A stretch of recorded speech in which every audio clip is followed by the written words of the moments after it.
안녕하십니까. 컨벤션 기획사 2급 부대 행사 기획 운영 오늘 그 마지막 시간입니다. 오늘 마지막 10강의 주제는 전시장 안전 점검이라고 할 수가 있고요.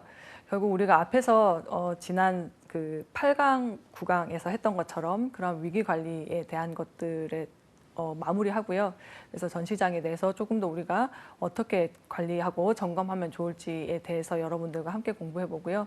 그리고 안전 점검에 대해서 왜 중요한지 한 번 더 여러분들한테 알려드리고자 합니다. 그리고 이런 전시장 안전과 관련한 법규들이 어떠한 것들이 있는지 여러분들과 함께 알아보고요. 그리고 오늘 마지막 강의 1강부터 10강까지 여러분들한테 기출문제에 좀 자주 나오는 사항들 위주로 요약 정리하는 시간 여러분들과 함께 가져보도록 하겠습니다. 저희가 그 8강, 9강에서 전시장 안전과 관련했던 내용들을 강의를 했었는데요. 결국은 전시장이라는 것이 무엇인지, 그리고 전시장에 대한 안전점검 항목이 무엇인지 이러한 것들에 대한 이해가 필요할 것 같습니다. 전시장에 대해서 우리가 좀 리스크를 줄이고 안전하게 전시회를 개최하기 위해서는 결국은 전시장 전체에 대해서 구조가 어떤지를 파악해야 되고 그에 따른 규격이라던가 규정 등을 이해하는 것이 필요하다라고 할 수가 있겠습니다. 그래서 전시장은 결국은 전시회가 개최되는 곳이기도 하죠. 그렇기 때문에 그러한 곳에는 전시 공간도 필요할 것이고 그리고 전시 물품들을 이렇게 상하차해야 되는 그런 로딩독도 필요할 것이고 전시장 출입구, 그리고 전시장에 접근할 수 있는 동선, 공간, 그리고 전시장의 여러 편의시설 등이 전시장의 어떤 주요 시설들로 구성이 될 수가 있는 것이겠죠. 그래서 그런 것들에 따라서 사용의 제한이라든지 아니면 사용하는 데 있어서의 규정이 어떤 것이 있는지 이러한 것들을 이해하고 결국은 그러한 것들을 이해해야지만이 위험 요소들을 파악할 수 있다라는 측면에서 우리가 전시회를 안전하게 개최하고 전시장에 대한 안전 점검을 실시하기 위해서는 전시장에 대해서도 이해를 해야 될 것이고요. 두 번째로는 전시장에 대한 그런 안전 점검 항목에 대해서도 이해를 하는 것이 필요하다라고 할 수가 있겠습니다. 그래서 전시장은 결국은 많은 사람들이 모이는 장소이기 때문에 전시회 관람자뿐만이 아니라 전시회 어떤 참가자라든지 또는 행사 관련 운영 요원들 이러한 그 운영 요원들의 안전에 관한 여러 시설물의 위치를 확인해야 될 필요가 있다라고 할 수가 있겠습니다. 안전하게 전시회를 잘 마무리하기 위해서는 전시장의 구조가 어떻게 되고 거기에 있는 시설들이 무엇이 있는가를 우리가 알아야 될 것이고 그렇다면 그 시설물들의 위치는 어디에 있는가 그리고 우리가 사전에 안전관리 계획에서 수립했던 내용들 그리고 그 외에 현장에서 안전 점검을 해야 될 항목들은 무엇이 있는가 이러한 것들에 대한 이해가 먼저 되어야지만이 결국은 전시장 어떤 현장에서도 안전관리가 제대로 될 수 있다라는 것이겠죠. 우리가 전시장 안전점검 항목에 대해서는 크게 우리가 두 가지를 얘기할 수가 있을 것 같습니다. 첫 번째는 이전 강의에서 얘기했던 전시회 운영 매뉴얼이라고 할 수가 있겠는데요. 전시회 참가자들은 그 참가 업체 같은 경우에는 전시회를 준비하고 참가하는데 가장 중요한 운영 규정이라던가 주요 업무 일정을 정리하는 운영 매뉴얼들을 제작을 하게 됩니다. 그리고 운영 인력들은 운영에 필요한 매뉴얼들을 숙지하고 그러한 그 숙지로 인해서 차질 없이 전시회를 준비하고 진행하게 함으로써 전시회 효과를 극대화할 수가 있다라는 것이겠죠. 그래서 이러한 그 전시회 운영 매뉴얼을 제작할 때에는 전시회를 개최하고 운영하는 데 있어서 여러 규정이나 업무 일정들도 포함이 되기도 하지만 전시장에 대한 어떤 안전과 관련된 내용들도 포함이 된다라고 할 수가 있겠죠. 그렇다면 이런 운영 매뉴얼들을 전시회에 참가하는 업체들도 숙지를 하고 있다면 조금 더 전시회를 효과적으로 개최하고 조금 더 성공으로 다가갈 수 있는 그러한 데 있어서 효율적인 요소들이라고 할 수가 있습니다. 두 번째는 우리가 전시장 안전점검과 관련해서는 전시회를 진행하면서 여러 가지 유의해야 되는 사항들을 숙지할 필요가 있다라는 것입니다. 우선 첫 번째는 출입증에 대한 착용 안내라고 할 수가 있습니다. 전시 기간에는 반드시 출입증을 항상 이렇게 폐용할 수 있도록 해야 되고, 출입증 발급을 위해서는 온라인 접수를 통해서 신청을 할 수도 있고요. 그다음에 신청한 출입증은 해당 기업의 부스에 배치하게 됩니다.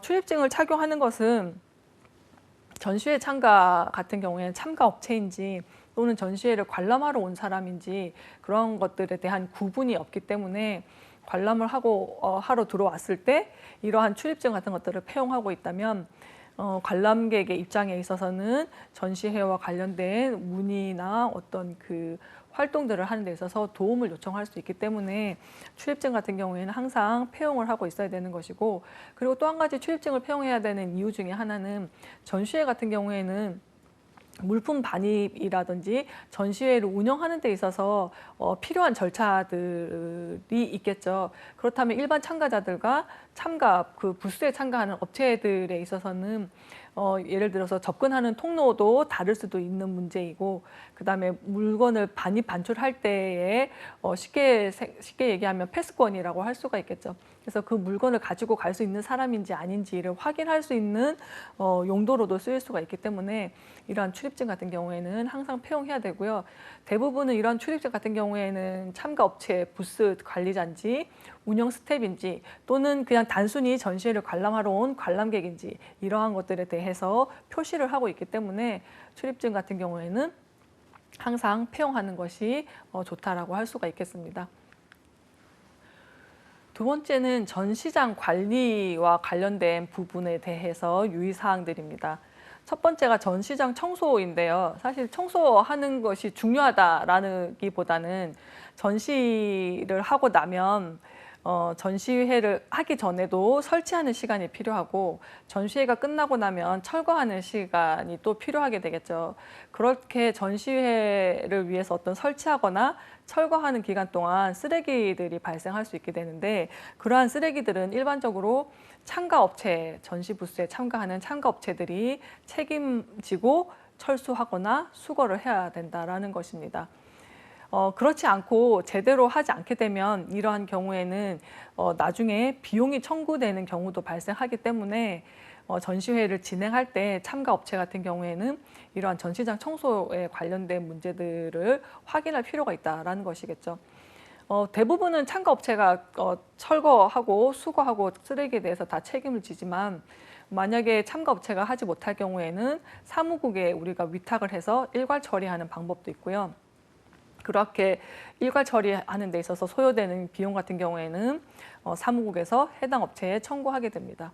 코엑스 같은 경우에는 산업 폐기물 처리 비용이 한 평당 2020년 기준으로 20만 원 정도였기 때문에 만약에 청소를 하지 않게 되면 상당한 비용이 발생하게 되는 것이거든요. 대부분 전시 부스 같은 경우에는 3x3 해서 3평 정도 되는 공간인데, 그러한 공간에 쓰레기들이 있다면 60만 원 정도 비용이 소요되는 것이기 때문에 예기치 못한 비용이 발생하기도 하는 것이겠죠. 그렇기 때문에 철거하거나 설치할 때 그 발생되는 쓰레기 같은 경우에 있어서는 제대로 책임지고 수거를 해야 된다라는 것에 유의하셔야 되고요. 두 번째는 부스 운영과 관리와 관련돼서 유의할 사항인데요. 참가업체 같은 경우에는 이렇게 사무국이 설치한 모든 시설물들에 대해서 파손을 해서는 안 된다라는 의무 조항이 있습니다. 그래서 시설물을 보호할 의무가 있기 때문에 파손하게 되면 파손한 즉시 원상복구를 하여야 된다는 거죠. 만약에 원상복구를 하지 않았을 경우에는 사무국에서 복구를 하기는 하는데 거기에 소요된 경비라던가 또는 그것으로 인해서 다음 개체나 어떤 철거에 있어서 지연되는 경우가 발생하게 되면 그러한 지연금까지도 참가업체에 청구할 수가 있게 되어 있습니다. 그렇기 때문에 참가업체는 부스를 운영하는 데 있어서 시설물들이 파손되지 않도록 유의하여야 하고요. 그다음에 특히나 전시품을 반입하고 반출하는 그러한 동안에도 전시장의 어떤 경비를 위해서 경비 용역 업체를 통해서 경비 서비스를 제공하는 경우들도 있기 때문에 이러한 점들에 유의하셔야 한다는 거죠. 그리고 또 한 가지는 이런 모든 전시품이라든지 전시 참가 업체가 가지고 온 그러한 관련 장비 같은 경우에 있어서도 모두 전시 그 부스 참가 업체의 책임이라고 할 수가 있습니다. 그래서 거기에 대한 분실에 대한 책임 같은 경우에도 전시회 업체에 있기 때문에 각별히 주의를 해야 한다는 거죠. 특히나 뭐 노트북이라던가 어떤 휴대가 가능한 소형 물품 같은 경우에는 특히나 분실에 더 주의하셔야 하겠습니다. 그러한 것들이 더더욱이 어떤 사무국에서 가지고 온 그러한 장비들이라고 한다면 분실되지 않도록 각별히 주의를 기울여야 하겠습니다. 세 번째는 참관객 관리라고 되어 있는데요. 참가업체 관리자 같은 경우에는 전시 기간 중에 반드시 부스에 상주해 있어라 하는 내용입니다. 방문객의 안전도 그렇고 전시회를 참가했을 때 어떠한 안내라는 측면에서도 그렇고 그리고 전시하고 있는 전시 물품들이 있는데 그러한 것들에 대해서 보존하거나 유지 관리하는 데 있어서 만약에 상주에 있지 않다면 이러한 것들이 전부 리스크가 될 수, 사고의 원인이 될 수 있는 위험 발생 요소들이 될 수 있다는 것이겠죠. 그렇기 때문에 참가업체 관계자들은 한 명이라도 반드시 부스에 상주하고 있어야 한다는 것을 굉장히 유의하셔야 될 사항 중에 하나라고 할 수 있습니다. 예를 들어서 뭐 부스 레이아웃을 벗어나가지고 통로로 나온 장비들이 있는데 그런 것들 위치 조정을 하지 않았다. 그래서 만약에 뭐 참가자들이 지나가다가 발에 걸려서 넘어졌다는 사고가 발생하게 된다면 이러한 것들도 모두 참가업체의 책임이라고 할 수가 있겠죠. 그리고 전선이라든지 뭐 여러 가지 정돈되지 않은 상황들로 인해서 다른 업체들이나 주변 어떤 환경에 조금 미관을 해치게 된다라는 이러한 행위들은 가능한 한 삼가하도록 하여야 한다는 것이겠죠. 그것이 결국은 전시회 이미지에도 영향을 미칠 수 있기 때문에 나 하나 참가 업체의 뭐 문제로 인해서 그 참가 기업만 이미지가 손실되는 것은 당연히 잘못한 그 참가 기업의 책임이라고 할 수 있겠지만 그로 인해서 다른 기업들까지 들어와 있는 전시장에 대한 이미지가 망가진다는 것은 피해를 요청할 수 있는 또는 뭐 법적 소송으로 갈 수 있는 그러한 여러 가지 리스크의 문제들, 요소들이 원인이 될 수 있는 요소라고 할 수가 있겠죠. 그렇기 때문에 참가객을 관리하는 것들 그리고 그 참관객을 관리하는 것 중에는 여러 가지 미관을 해치지 않는다거나 어떤 통행에 방해가 되지 않는 그러한 것에도 까지도 포함한다는 그러한 의미라고 할 수가 있겠습니다. 그래서 참관객을 관리하는 데 있어서 유의하셔야 되고요. 당연히 화기나 위험물을 사용하는 것에는 유의하셔야 되겠죠. 일반적으로 전시장 내부 같은 경우에는 흡연이 금지되어 있고요. 요즘은 전시장뿐만이 아니라 대부분의 모든 건물들이 금연 구역이고 흡연은 지정된 공간에서 하도록 되어 있죠. 뿐만이 아니라 어떤 가연성 물질 같은 경우에는 원칙적으로는 전시장에 반입이 금지되고 있기도 합니다.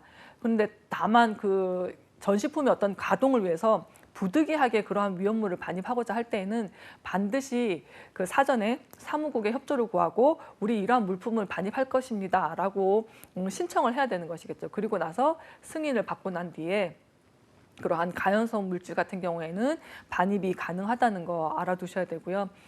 전시장 내에서 사용되는 모든 자재들은 그 소방벽구에 따라서 반드시 불연 처리되어 있는 것이어야 한다는 점도 우리가 전시회를 진행할 때 유의사항이라고 할 수가 있겠습니다. 이러한 유의사항들을 알지 못하는 것은 유의사항들은 결국은 전시장 안전에 있어서 위험을 초래할 수 있는 원인이 될 수 있는 항목들이기 때문에 이런 전시회를 진행하는 데 있어서 위험이 될 수 있는 요소들은 유의하라라는 의미로 여러분들이 이해를 하시면 될 것 같습니다. 다섯 번째는 소음 제한인데요. 전시 기간 중에 참관객을 대상으로 음향을 사용하는 경우들이 종종 발생을 하고 있죠. 그런 경우에서는 가능한 한 부스 내에서만 들릴 수 있도록 해야 된다는 것이겠죠. 그래서 조용한 분위기 속에서 특히나 B2B 같은 경우에는 다른 업체들 직접적인 바이어와의 상담이나 매출과 관련된 부분들이기 때문에 조용한 분위기 속에서 비즈니스가 이루어질 수 있도록 서로 협조하는 것이 필요하다라는 것이겠죠. 그래서 소음이 대부분 60데시벨 이상인 업체라든지 고객들을 부스가 아닌 전시장 통로에 세워놓고 나레이션을 하는 업체라든지 또는 방문객들을 좀 모으기 위해서 규정 이상의 음악을 틀다거나 방송 또는 VTR을 틀어놓는 업체 이런 경우들은 모두 제재를 받을 수가 있다는 점들도 유의하셔야 할 것 같습니다. 전시회 같은 경우에는 많은 기업들이 참가하게 되는 것이겠죠. 그리고 그 기업들이 자신들의 기업의 제품을 소개하는 공간이기 때문에 그 주변 업체에 피해가 가는 행동들은 삼가하도록 규정하고 있다는 것에 유의하셔야 될 것 같습니다. 그래서 가능한 한 다른 기업에 방해가 되지 않도록 음향을 사용하라 하는 것이 전시회를 진행할 때의 유의사항 중에 하나라고 할 수가 있겠죠.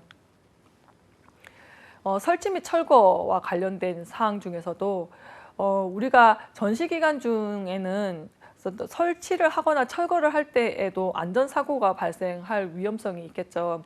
그리고 그러한 전시 기간 중에는 안전사고를 예방하는 것도 중요하고 그다음에 전시 환경을 쾌적하게 유지하는 것들도 중요하다고 할 수가 있겠죠.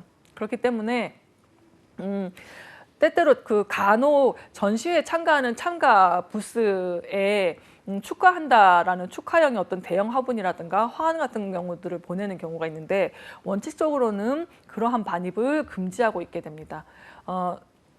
전시 부스를 조금 그 인테리어를 위해서 간혹 대형 화분 같은 것들을 갖다 놓는 경우가 있는데요. 그럴 경우에도 반드시 사무국에 먼저 승인을 받아야 되는 것이고 그다음에 설치하거나 철거할 때 규정 시간 내에 그러한 화분 같은 경우에는 반드시 철거할 수 있도록 하는 것이 중요한 사항 중에 하나입니다. 식음료 이벤트 관련해서는 식음료 같은 경우에는 부스 같은 경우에는 일반적으로 우리가 뭐 전시회를 참가했을 때 커피라든가 차라든가 뭐 사탕 이런 간단한 다과 종류는 우리가 먹어봤던 경험이 있겠지만 부스에서 음식을 어떤 냄새나는 음식이라던가 뭐 식사할 수 있는 음식이라던가 이러한 것들은 대부분 전시회에서는 보기 힘든 어떤 경험일 거라고 생각이 됩니다. 왜냐하면 냄새로 인해서 다른 부스 업체들한테 피해를 줄 수가 있는 것이기 때문에 만약에 식음료를 사용해야 된다고 한다면 사전에 주최 측과 협의를 해야 되는 것이고요. 그러한 것들이 협의가 되지 않았을 시에는 현장에서도 제재를 받을 수가 있다는 점을 유의하셔야 됩니다. 그래서 이러한 유의사항을 지키지 않으면 이러한 것들이 분쟁으로 이어질 수 있는 요소가 될 수 있겠죠. 그러면 그러한 분쟁들은 우리가 이전 강의에서 했던 그러한 리스크 요소들 중에 하나라고 할 수가 있습니다. 결국 그것이 전시회를 성공적으로 이끈다기보다는 전시회에서 손실을 가져오는 행위들이라고 할 수가 있겠죠.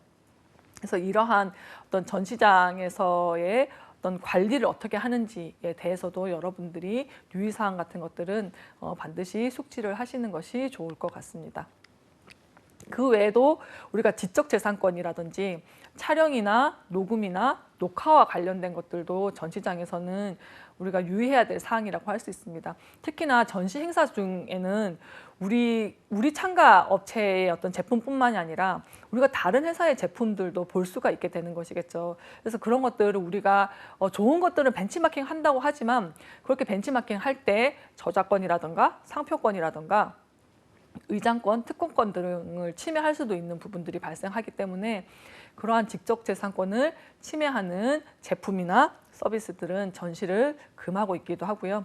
벤치마킹 할 때에도 그런 지적재산권이라는 것은 상당히 민감한 부분이고 이걸로 인한 법적 소송들도 굉장히 많이 일어나는 부분이기 때문에 지적재산권에 관해서도 우리도 뭐 카피나 다른 지적재산권의 침해를 받지 않아야 되겠지만 다른 기업들에게도 우리가 피해가지 않도록 하는 것이 중요하다고 할 수 있습니다. 그 외에도 좋아 보인다고 다른 전시품이라든가 전시 장비들을 허가 없이 무단으로 뭐 촬영한다거나 이러한 것들은 금지되어 있고요. 자사 제품에 대한 영상 같은 경우에도 지정된 부스 내에서만 상영이 가능할 수 있도록 되어 있습니다. 왜냐하면 많은 업체들이 오는 참가하는 것이기 때문에 부스 밖에서의 어떤 영상을 트는 경우에는 다른 업체들의 방해가 될 수도 있는 요소이고요. 형평성에 있어서도 논란이 될 수 있는 문제라고 할 수가 있습니다. 그래서 자사 제품에 대한 영상이나 자사 제품에 대한 홍보는 기본적으로는 지정된 부스 내에서만 가능하도록 되어 있고 이러한 것들을 어겼을 때에는 사무국에서도 제재 조치가 들어올 수가 있고 다른 기업과도 법적 분쟁이 발생할 수 있는 소지가 상당히 많은 부분 중에 하나라고 할 수가 있습니다. 특히나 지적재산권이나 이러한 촬영과 녹화나 이러한 것들은 소소하게 자주 발생하는 문제들이라고도 할 수가 있기 때문에 이러한 사항들에 대해서는 특별히 더 유의하실 필요가 있겠습니다. 뭐 이렇게 이제 유의사항들을 우리가 지금까지 살펴봤는데요. 이러한 유의사항들은 앞서도 말씀드렸다시피 전시장에 있어서의 어떤 리스크를 발생시킬 수 있는 요소들이라고 할 수가 있겠죠. 그렇기 때문에 반드시 유의사항을 지키고 그러한 유의사항과 함께 전시장에 대해서 안전한 전시 개최를 위해서는 이전 강의에서 말씀드렸던 것처럼 사전 안전 점검들이 필요하게 되는 것이겠죠. 그래서 전시장 안전 점검이라고 한다면 우리가 크게 이미 우리가 이전 강의에서 전시회의 안전관리 계획을 수립하고 안전관리 매뉴얼을 작성하고 그러한 것들을 교육하고 하는 것을 다 강의를 했었고 공부를 했었죠. 그러고 나면 이제 현장에서 전시회가 안전하고 성공적으로 개최될 수 있도록 행사 중에도 계속 안전점검은 이루어져야 된다는 것입니다. 그렇게 안전점검을 할 때에는 우리가 개최하기 바로 직전에 사전 안전점검을 실시해야 될 것이고요. 그다음에 전시회 외부에 있어서도 위험한 요소들이 있는지 없는지 안전점검이 필요하다라는 것입니다. 사전 안전점검 같은 경우에는 전시회 개최하기 전에 지난 강의에서 제가 이렇게 안전점검에 대한 체크리스트를 보여드렸었는데요. 그러한 것들을 들고 다니면서 전시장 안전 담당자와 같이 안전점검 리스트에 따라서 전시장 동선을 순시하는 시간을 가지고 사전 안전점검 체크할 수 있도록 그래서 체크되지 않은 항목들에 대해서 미리 수정하고 보완할 수 있는 시간을 가져야 한다는 것이고요. 전시회 외부 점검 같은 경우에는 전시회의 크기라던가 위치, 또 전시자의 어떤 능력 이런 것들과 무관하게 모든 전시회는 여러 유형의 위협이 발생할 수밖에 없는 것이겠죠.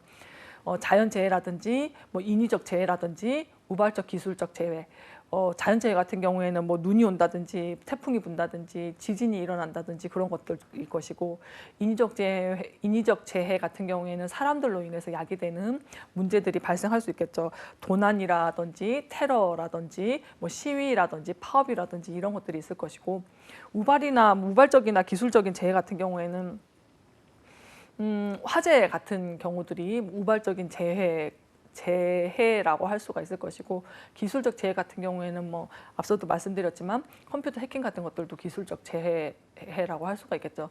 이렇게 많은 여러 가지 유형들에 노출되어 있다라는 것이죠. 근데 그 중에서도 특히 취약한 부분이 무엇인지 우리가 분석을 하고 그러한 발생할 수 있는 관련 위험에 대한 계획을 세우는 것이 중요하다라고 8강부터 지금 10강에 이르기까지 계속 여러분들한테 강조하고 있는 내용 중에 하나라고 할 수가 있습니다. 전시회에 있어서 안전점검이라는 것은 강조해도 부족하지는 모자라거나 부족하지 않다 또는 너무 과하지 않다라고 말씀드릴 수가 있을 것 같습니다. 우리가 전시회에 있어서 제가 방금 사전 안전점검도 필요하고 외부 점검도 필요하다라고 얘기를 했는데요. 위험 요소를 우리가 확인을 할 때 이게 불가항력적인 상황인지 아닌지들을 조금 확인해 볼 필요가 있겠죠. 그리고 개최 지역의 어떤 범죄율 같은 경우도 사실은 개최 지역의 범죄율 같은 경우에는 우리가 어떻게 통제할 수 있는 부분은 아니거든요. 그리고 자연재해 같은 경우에도 우리가 통제할 수 있는 부분은 아니라는 거죠. 불가항력이라는 것은 말 그대로 자연재해나 천재지변과 같이 우리가 어떻게 힘을 가할 수 있는 그러한 것들이 힘을 가해서 통제하거나 해결할 수 있는 문제가 아니라는 거죠. 그래서 인간의 힘이 가해지지 않고 우리가 아주 정말 주의를 했다고 하더라도 방지할 수 없는 그러한 것들을 우리가 불가항력이라고 얘기를 하는데요.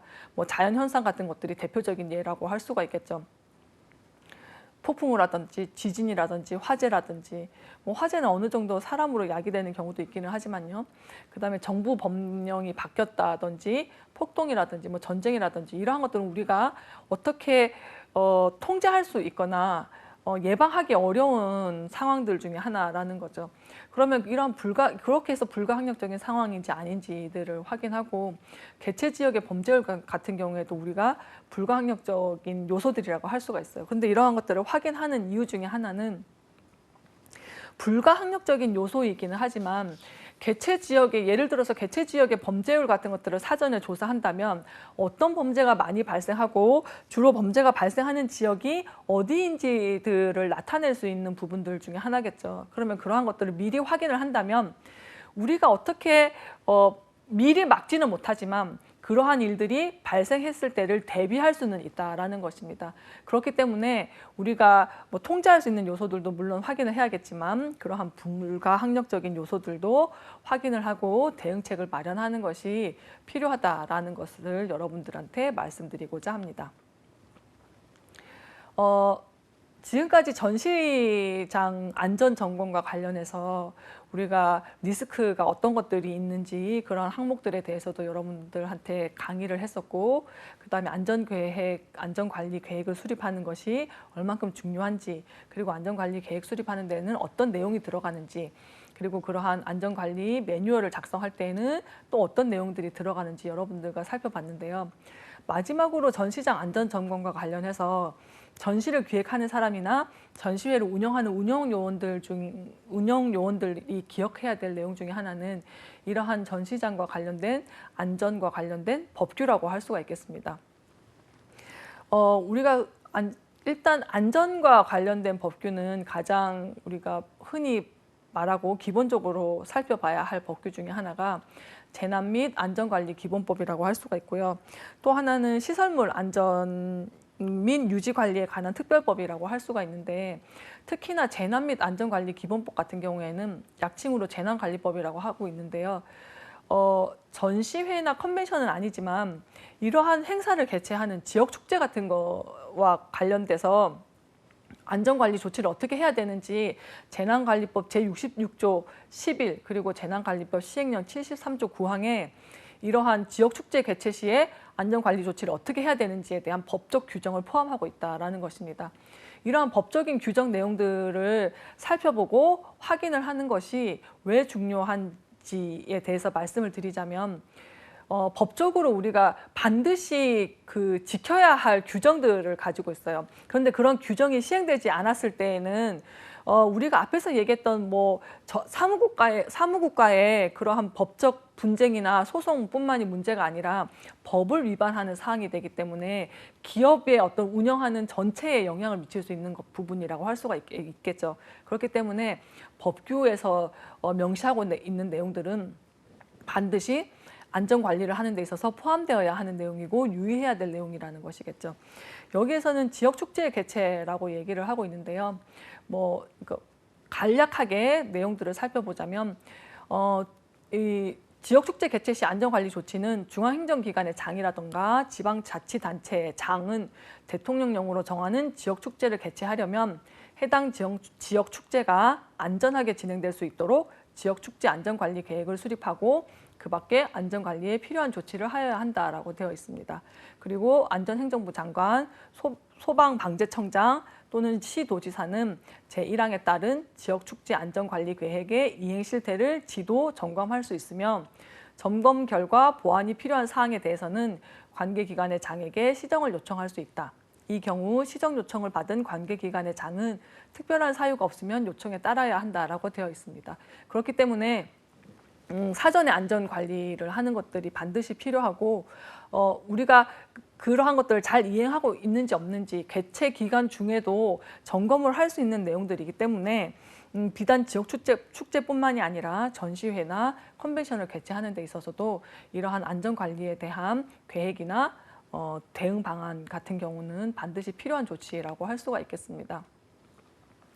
그 외에도 지역 축제를 개최하려는 경우에 해당 지역 축제가 안전하게 진행될 수 있도록 하는 그러한 규정들도 담고 있고요.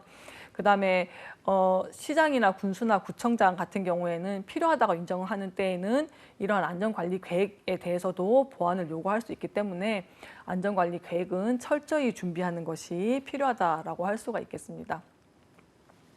시행령에서도 이제 지역 축제와 관련해서 최대 관람객이 순간 최대 관람객이 1,000명 이상이 될 것으로 예상되는 지역 축제 같은 경우에는 특히 더 안전관리 조치를 반드시 준수해야 된다라고 되어 있고요. 산이나 수면에서 개최하는 지역 축제라든가 또는 가연성 물질들을 사용하는 축제 같은 경우에는 더욱더 안전관리에 대한 조치를 반드시 필하여야 된다라고 얘기들을 하고 있죠. 그 외에도 안전관리 계획에는 축제의 개요라든지 그다음에 관리 조직과 임무에 관한 사항, 이것은 우리가 전시장 안전관리 계획을 할 때에도 말씀드렸던 내용이기도 하죠. 그리고 그러한 그 화재 예방이나 인명 피해 방지 조치에 관한 사항, 그다음에 안전관리 인력의 확보 및 배치 계획, 그다음에 비상시 대응 요령, 담당 기관과 담당자 연락처, 이러한 내용들이 안전관리 계획에 포함되어야 한다라고 법으로도 명시되어 있는 내용이기도 합니다. 그래서 지난 강의에서 얘기했던 안전관리 계획이나 안전관리 매뉴얼에는 이러한 내용들을 모두 포함하고 있어야 된다라고 말씀드릴 수가 있겠죠. 뭐 그 외에도 뭐 이러한 규정한 사항 외에도 지역축제 안전관리 계획의 어떤 세부적인 내용이나 수립 절차 등에 관해서 필요한 사항 같은 경우에는 행정안전부 장관이 정하는 바에 따라서 시행해야 되는 부분이기도 하고요. 이러한 법 조문들은 매년 개정되는 부분들이 있기 때문에 그러한 것들을 확인할 필요도 있다라고 말씀을 드릴 수가 있겠습니다. 1강에서 10강까지 잠깐 여러분들한테 총괄해서 요약을 드리도록 하겠습니다. 지금 요약하는 내용들 중에 많은 상당 부분이 기존에 우리가 컨벤션 기획사 자격증 시험을 볼 때 자주 출제되었던 그러한 내용들이라고 할 수 있기 때문에 썸머리에서 말씀드리는 이러한 내용들은 여러분들이 반드시 좀 더 이렇게 집중해서 숙지할 필요가 있다라고 생각이 됩니다. 우리가 1강에서 전시회 부대 시설의 어떤 서비스라고 해서 전시 산업에 대해서 어떠한 개념과 전시 산업의 어떤 종류, 전시회 종류라던가 이러한 것들에 대해서 강의를 했었는데요. 전시 산업이라는 것은 말 그대로 전시 시설을 건립, 운영하거나 전시회나 전시회 부대 행사를 기획, 개최, 운영하고 이와 관련된 물품이나 장치를 제작, 설치하거나 전시 공간의 설계, 디자인 및 이와 관련된 공사를 수행 또는 전시회와 관련된 용역 등을 제공하는 산업이라고 할 수 있습니다. 결국 전시 산업은 전시회를 개최하는 데 필요한 모든 공급업체나 전시 기획업체, 뭐 전시회에 참가하는 참가업체까지도 포함되는 그러한 산업이라고 우리가 정의할 수가 있겠죠. 그래서 전시회라고 하는 것은 뭐 무역 상담과 상품 서비스의 판매, 홍보를 위해서 개최하는 상설 또는 비상설의 견본 상품 박람회, 무역 상담회, 박람회 등을 의미한다라고 되어 있습니다. 전시 사업자 같은 경우에가 자주 출제되는 문제 중에 하나인데요. 전시 사업자라는 것은 전시 산업과 관련된 경제 활동을 영위하는 자라고 되어 있고요. 전시 시설 사업자와 전시 주최 사업자, 전시 디자인 설치 사업자, 전시 서비스 사업자, 크게 4개의 카테고리로 되어 있는데요. 이 사업자들이 어떤 일을 하는지에 대해서 여러분들이 숙지를 하셔야 될 것 같습니다. 그래서 그 전시 사업자에 속하는 것이 아닌 것은 이라는 문제로 출제가 될 때도 있고요. 여기에 있는 사업자에 있는 내용을 가지고 어디에 해당되느냐라는 문제가 출제되는 경우도 있기 때문에 전시 사업자에 대한 내용들을 좀 더 집중해서 숙지하시기 바라겠고요. 전시회라는 것이 무엇인가라는 것들에 대해서는 당연히 개념을 알아야겠죠. 그리고 전시회라는 것은 전시장이라고 불리는 일정한 장소에서 특정 산업이나 분야의 제품, 서비스를 불특정 다수, 회의 참가자나 일반 관람객에게 보여주는 것이라고 하고 있고요. 우리가 흔히 페어라든지 익지비션이라든지 엑스포지션 등의 다양한 용어들을 사용하고 있다라고 말씀을 드렸던 것 같습니다. 특히나 전시회 같은 경우에는 컨벤션을 개최할 때 그런 그 부대 행사로 같이 개최되는 경우도 많다라고 말씀을 드렸는데요. 미국 같은 경우에는 컨벤션의 전시회라는 것이 부대 행사로 들어가지만 유럽 같은 경우에는 전시회가 주가 되고 컨벤션이 부대 행사로 들어가는 경우도 많다라고 했습니다. 그래서 그러한 내용들도 간혹 그 컨벤션 기획사 시험에 출제되는 내용이기 때문에 그러한 것들도 같이 기억해 놓으시면 좋으실 것 같습니다. 전시회의 유형이 아닌 것은 또는 전시회 유형에 대한 설명인데 틀린 것은 이라는 문제들로 자주 출제되는 내용이라고 할 수가 있겠습니다. 산업 전시회와 일반 전시회와 혼합 전시회로 전시회 유형을 구분하고 있는데요. 산업 전시회는 말 그대로 B2B, 바이어들을 위한 전시회라고 할 수 있고 일반 전시회들은 일반 대중들을 위한 전시회라고 할 수 있죠.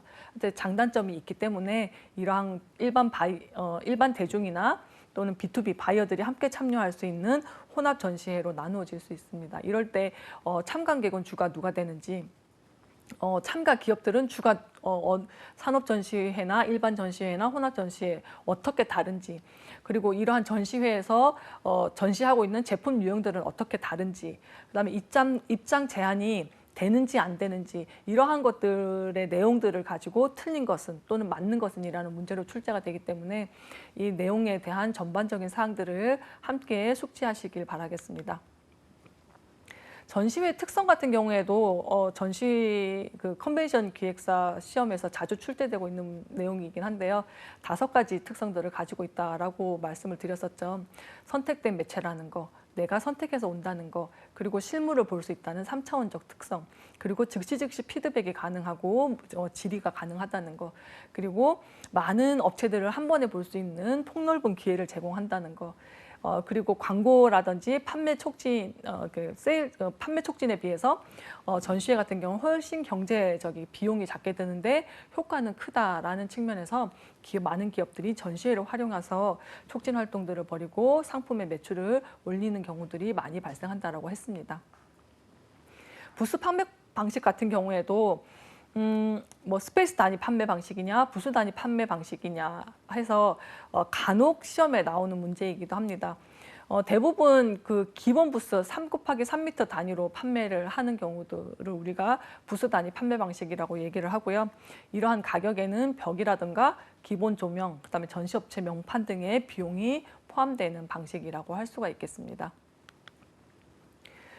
전시회 공식 부대 행사 계획 측면에서 우리가 전시회에 있어서 분야별 준비 사항 중에 컨벤션 기획사 시험에 출제됐던 부분인데요. 예산 편성이라고 해서 수입 부문과 지출 부문은 어떠한 내용들로 준비가 되어야 하는지에 대한 문제가 출제되기도 합니다. 그래서 수입 부분이나 지출 부분에 있는 내용을 가지고 수입 부분에 해당되는 사항이 아닌 것은, 지출 부분에 해당되는 사항이 아닌 것은 이러한 식으로 문제가 출제됐던 그런 부분이기도 합니다. 전시회 부대 행사 같은 경우에는 우리가 흔히 사전 행사와 공식 행사 또는 그다음에 이벤트 행사로 나누어지고 있는데요. 전문 컨퍼런스 경우에는 이러한 행사 자체가 전시와 비중을 같이 할 수 있는 하나의 중요한 행사가 될 수도 있다라는 측면에서 전시회의 어떤 공식 행사나 부대 행사에 대한 중요성들을 얘기하고 있었습니다.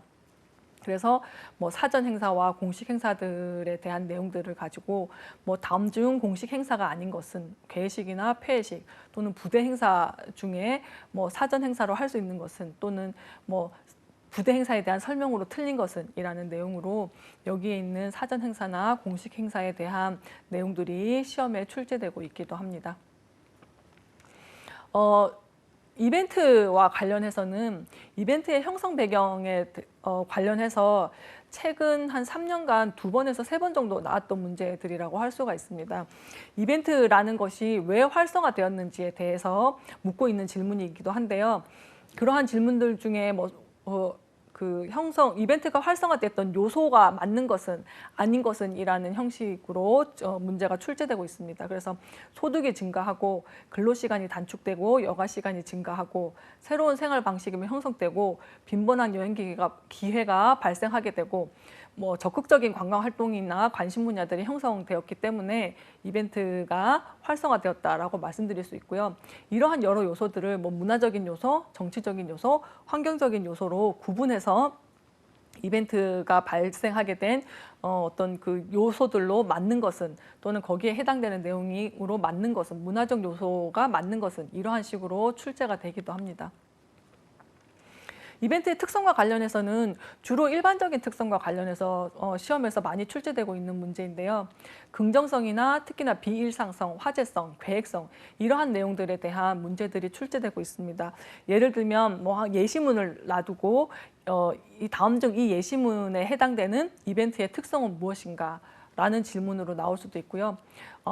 이벤트의 어떤 일반적인 특성이 아닌 것은 해서 긍정성, 비일상성, 화제성, 현장성 이런 식으로 해서 현장성을 찾는 문제들이 출제되고 있는 부분이어서 일반적인 특성은 어떠한 것이 있고 그 일반적인 특성에 대한 내용은 어떤 것들이 포함되는지 이러한 것들을 반드시 숙지하셔야 될 것 같습니다. 이벤트의 분류에 있어서는 주로 형태에 따른 분류나 이벤트 목적에 따른 분류가 문제에서 출제되고 있기는 한데요. 뭐 이벤트의 유형에 속하지 않는 것은 이라는 식으로 문제가 출제되는 경향들이 가장 흔한 경우라고 할 수가 있겠습니다. 그래서 축제 이벤트, 전시 이벤트, 뭐 회의 이벤트, 박람회, 뭐 기업 이벤트, 정치 이벤트, 문화 이벤트로 구분하는 것. 그래서 이벤트의 유형이 무엇이 있는가, 형태에 따라서는 무엇이 있고 목적에 따라서는 무엇이 있는지, 규모에 따라서는 어떻게 분류되는지 하는 부분들을 여러분들이 조금 더 집중적으로 공부하시는 것이 도움이 될 수 있다라고 판단이 됩니다. 이벤트 연출과 관련해서는 이벤트의 특성을 파악하는 방법들이 간혹 시험에 출제되고 있기도 합니다. 우리가 이벤트의 특성을 파악하기 위해서는 자료조사라는 것들이 필요하다라고 했는데요. 1차 자료조사와 2차 자료조사. 그래서 시험 문제에는 뭐 다음 자료조사에 해당되는 것이 1차인지 2차인지 나오는 것, 또는 1차 자료조사 내용에 포함되지 않는 것은 이라고 해서 2차 자료조사의 내용들을 답으로 출제하는 그러한 방식으로 되어 있고요. 그 다음에 패스텔이나 수학 분석 같은 경우에는 다음 중 뭐 패스텔의 항목에 속하지 않는 것은 이라고 해서 우리가 뭐 폴리티컬, 이코노믹 이러한 식으로 해서 그 각각의 요소들의 소셜, 뭐 테크놀로지 이러한 식으로, 또는 법적인 요소, 리걸이라는 법적인 요소까지 이런 패스텔에 대한 각각의 어떤 항목에 대한 문제가 출제되기도 하고요. 뭐 수학 분석 같은 경우에 있어서는 비단 이벤트뿐만이 아니라 그 컨벤션 기획사의 문제, 그 기획사 전체의 문제에 있어서 경영 환경을 분석하는 문제에 있어서도 수학 분석이라는 용어는 자주 나오는 그 문제라고 할 수가 있습니다. 그 외에도 진행될 이벤트의 어떤 규모나 행사 내용에 맞도록 실행 조직을 구성하게 되는데, 이러한 조직명과 거기에 해당되는 내용을 가지고 맞지 않는 것은, 틀린 것은, 내용이 뭐 기획 조직인데 관련 업체와 협력해서 각종 프로그램을 집행하는 현장 중심 조직이다 라는 식으로 다음 중 틀린 것은 무엇인가 라는 문제들이 출제되고 있기도 합니다. 그래서 이 각각의 조직이 어떤 것이 있고 그 조직은 어떤 업무를 담당하는 것인지에 대한 내용을 숙지하셔야 될 것 같습니다. 이벤트 연출과 관련해서는 주로 연출을 효과적으로 전달할 수 있는 방법이라던가 이벤트를 구성하는 요소에 관련된 문제들이 출제되고 있는 부분이기도 하고요. 이벤트 연출 같은 경우에는 이벤트 종류에 따라서 계획된 프로그램들을 대본이나 공간 연출, 디자인 요소, 컨텐츠, 현장 퍼포먼스, 시스템 운영 등을 창의적으로 활용하는 것을 우리가 이벤트 연출이라고 하는데, 그 주로 효과적으로 전달하는 방법 또는 이벤트의 구성 요소, 이벤트 연출을 할 때 어떤 구성 요소들이 포함되느냐 하는 것들이 시험에서 출제되고 있는 부분이기도 합니다. 이벤트 무대나 시스템 계획 같은 경우에 있어서는 기존의 우리가 컨벤션 기획사 과목에는 해당되지 않는 새로운 출제 기준이라고 할 수가 있습니다. 그래서 이러한 부분들에 대해서는 기존에 출제된 적이 없었기 때문에 주로 실제 NCS 기반으로 하고 있는 실제 업무에 우리가 필요한 내용들을 집중적으로 여러분들이 공부하시는 것이 좋을 것 같습니다. 출제 기준이 바뀌면서 그 출제 기준들이 NCS를 기반으로 하고 있기 때문에 실제로 우리가 현장에 투입이 됐을 때 실무에 활용할 수 있는 내용들 위주로 아마도 공부하는 것이 조금 더 효과적이지 않을까라고 생각이 됩니다. 이벤트 무대 같은 경우에는 우리가 굉장히 상징적인 요소라고 말씀을 드렸었죠. 그래서 이벤트 특성에 적합하게 디자인을 하고 안전을 고려해서 제작해야 된다라고 얘기를 했는데, 이벤트 공간이라는 것은 크게 무대와 객석으로 나뉘어질 수가 있고요.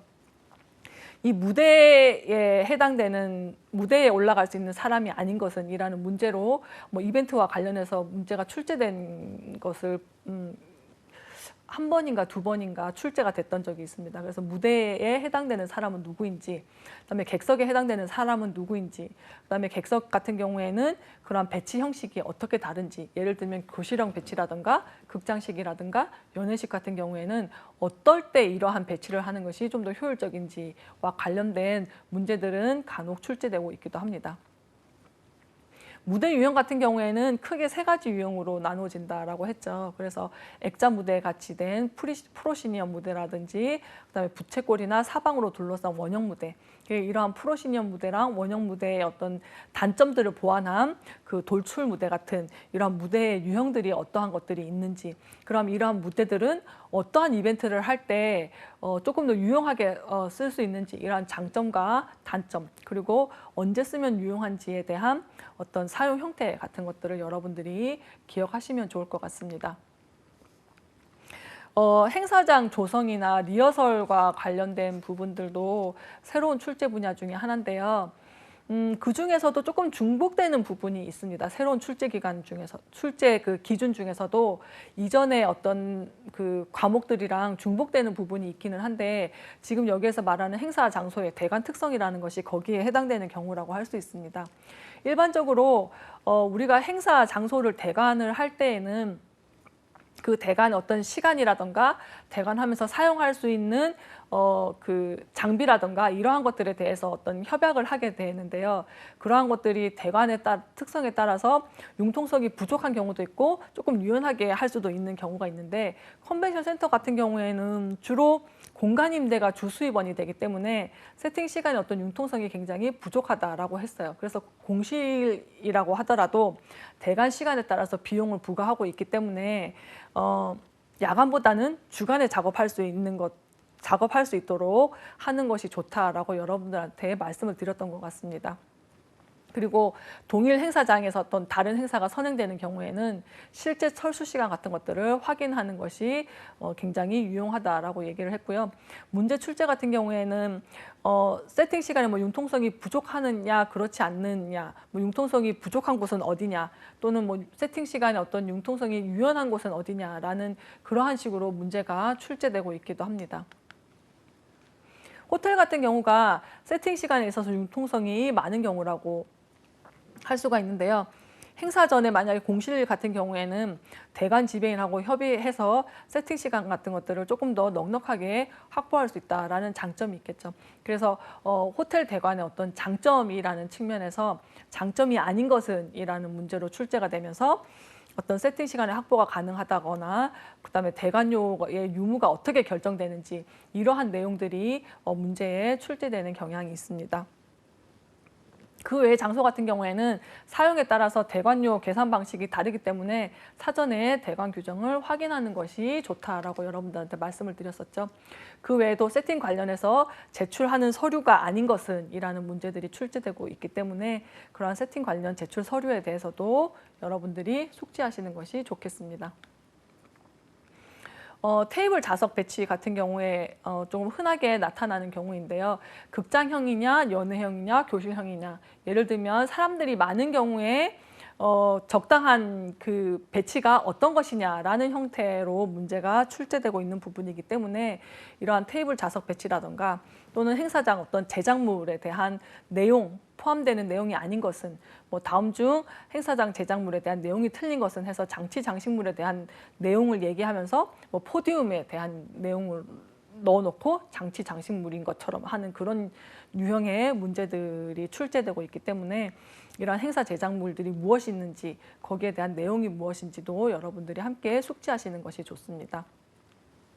이벤트 영상 같은 경우에는 우리가 흔히 특수 영상이 아마 가장 중요한 요소가 될 수 있다고 생각합니다. 말씀드렸다시피 3D 입체 영상이라던가 홀로그램 영상이라던가 3D 프로젝션 매핑 영상 같은 것들이 있는데요. 이러한 것들에 대한 어떤 특성이 무엇인지에 대해서 여러분들이 내용을 숙지하시면 좋을 것 같습니다. 8강부터 10강까지 이런 어떤 전시의 리스크 관리라고 할 수가 있겠죠. 그래서 이 경우 같은 경우에는 위험 인식부터 평가까지 해서 이 내용에 대해서 틀린 것은 이라는 식으로 문제가 출제된 적이 있기 때문에 리스크 관리 계획을 수립할 때 반영되어야 하는 위험 인식, 위기관리팀의 조직과 팀원의 교육, 모든 우발 사건에 대한 계획, 시행, 그리고 평가, 이러한 내용들에 대해서 어떻게 순환이 되고 어떠한 내용들을 가지고 있는지에 대해서 여러분들이 숙지하셔야 되는 내용 중에 하나라고 할 수가 있습니다. 또 한 가지는 리스크 관리와 관련해서 주요 관계 기관에 대한 내용들이 간혹 출제되는 경우들도 있습니다. 그래서 국가정보원이나 경찰청, 소방본부, 법무부터 시작해서 뭐 보안업체나 병원까지 주로 협조사항들을 어떠한 협조사항들이 있는지 그러한 내용들을 여러분들이 숙지하시는 것이 좋을 것 같습니다. 그 외에도 우리가 이제 전시회 리스크 관리를 하면서 가장 중요한 것 중에 하나가 위기 관리 매뉴얼이라고 여러분들한테 말씀을 드렸었죠. 그래서 8강, 9강, 10강 하면서 위기 관리 관련된 계획 수립의 내용, 그리고 그 계획 수립을 하면서 위기 관리 매뉴얼을 작성해야 되는 내용, 그리고 이러한 것들을 하기 위해서는 위기 관리 전담팀을 구축하는 것이 좋다라는 내용들을 설명했는데요. 그러한 내용들은 중요한 요소이기 때문에 여러분들이 기억을 하시고요. 그중에서도 위기 관리 매뉴얼에 해당되는 요소들 여러분들이 기억하시면 좋을 것 같습니다. 위기 관리 매뉴얼에 포함되어야 하는 내용들을 제가 여기에다가 이전 강의들을 토대로 정리를 해놓은 내용인데요. 가장 중요한 것은 위험 요소들을 평가하고 분석해서 어떤 위험 요소들이 있는지 그것들을 그 리스트화 한다는 거죠. 그래서 전시회에 어떤 위험 요소 리스트들을 작성을 하고, 그 다음에 위기관리팀의 업무 수행 체계는 어떻게 하면 좋겠는지 그러한 것들도 위기관리 매뉴얼에 포함되어야 하는 내용이라고 할 수가 있겠습니다. 그리고 위기관리팀의 대표 연락처, 그리고 위기관리팀, 팀원 각각의 역할과 업무 내용, 그리고 연락처 위기관리 매뉴얼에서 작성해야 되는 내용이고요. 가장 중요한 것이 위기 상황에 대한 대응 절차를 어떻게 하면 좋겠는지, 이러한 대응 절차를 할 때에는 하나하나 요소에 대한 대응 절차라기보다는 유사하게 대응할 수 있는 것들을 카테고리화해서 대응 절차들을 마련하는 것이 좋다라고 여러분들한테 말씀을 드렸었죠. 그래서 위기 상황에 대한 대응 절차들은 행동 요령까지, 어떠한 위험 요소에서는 담당자는 누구이고 거기에 따른 상황은 어떤 상황들이 발생할 수 있고, 그 상황이 발생했을 때 행동 강령이나 행동 요령들은 어떻게 하라라는 것들을 기입하는 것이 여기에서 말하는 대응 절차라고 할 수가 있겠죠. 그리고 그 외에도 전시회 개최와 관련한 조직 구성원의 현황이라든지, 그다음에 전시회 시설이나 각종 공급업체의 담당자 및 연락처, 그리고 참가자 리스트나 비상 연락 정보, 그리고 개최 지역 내의 유관기관의 연락처, 뭐 경찰서나 소방서나 병원 또는 그 지자체, 시청 같은 경우들도 있었다고 말씀을 드렸었죠. 그래서 그러한 연락처들이 위기관리 매뉴얼에 포함되어야 하는 것이고, 결국은 전시회라는 것을 또는 컨벤션이라는 것을 성공적으로 개최하기 위해서는 이러한 리스크 관리라는 것이 반드시 필요하다라고 여러분들한테 강의를 했던 것 같습니다. 저의 강의는 여기까지고요. 조금 여러분들한테 이러한 그 강의를 끝내면서 도움이 될 수 있는 도움이 되었으면 하는 그러한 내용들을 조금 말씀드리고 싶습니다. 뭐 여기서는 제가 뭐 컨벤션 기획사 2급 자격 획득을 위한 팁이라고 말씀드렸는데요. 팁이라고 하기보다는 제가 이 강의를 하면서 여러분들한테 조금 어떻게 공부하면 좋을 것 같아요 라는 것들을 알려주는 내용이라고 생각을 하시면 될 것 같아요. 우선은 컨벤션 기획사 자격증이라는 것이 2022년도부터는 이전의 출제 기준과는 다른 출제 기준으로 그 시험이 출제되는 것으로 지금 확정이 되었습니다. 그래서 과목도 지금 컨벤션 기획이랑 그다음 관광 실무, 그다음에 호텔 경영과 같은 그러한 과목에서 컨벤션 기획, 컨벤션 운영, 그리고 부대 행사 기획 및 운영이라는 과목으로 과목이 변경되었습니다.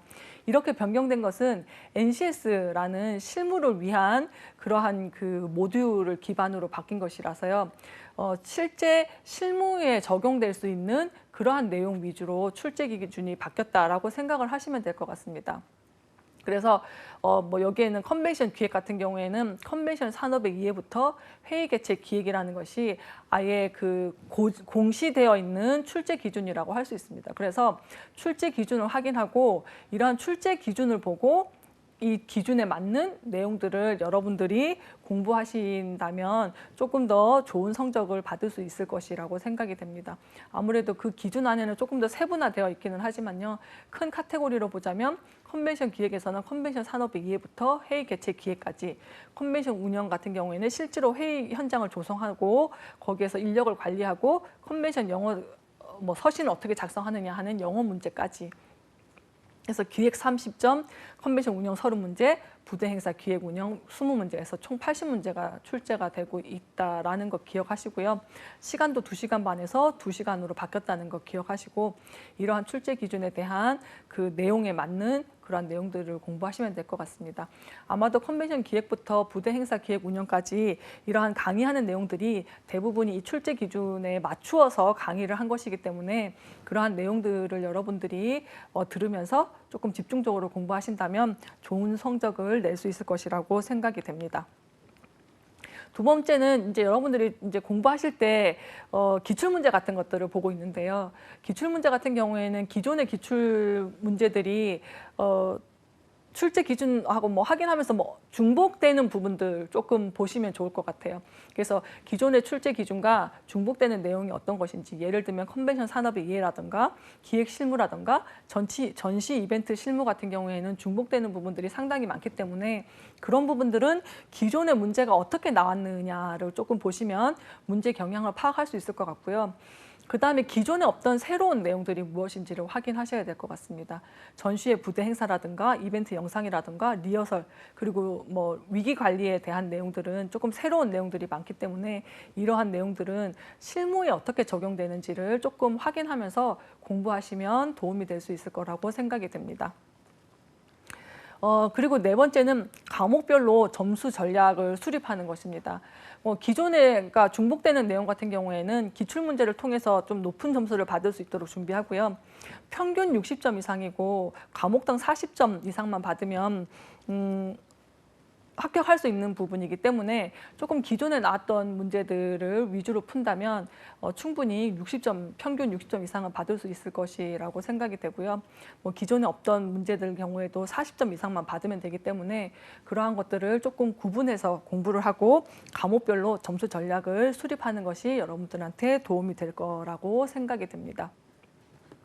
지금까지 여러분들한테 팁이라고 하는 것까지 말씀을 드렸는데요. 조금 더 해줬으면 하는 부분들도 있기는 합니다. 그런데 어쨌든 저의 이 강의가 여러분들이 합격할 수 있는데 많은 도움이 될 수 있는 강의였기를 바라면서 저는 여기서 마치도록 하겠습니다. 여러분 지금까지 수고하셨습니다. 감사합니다.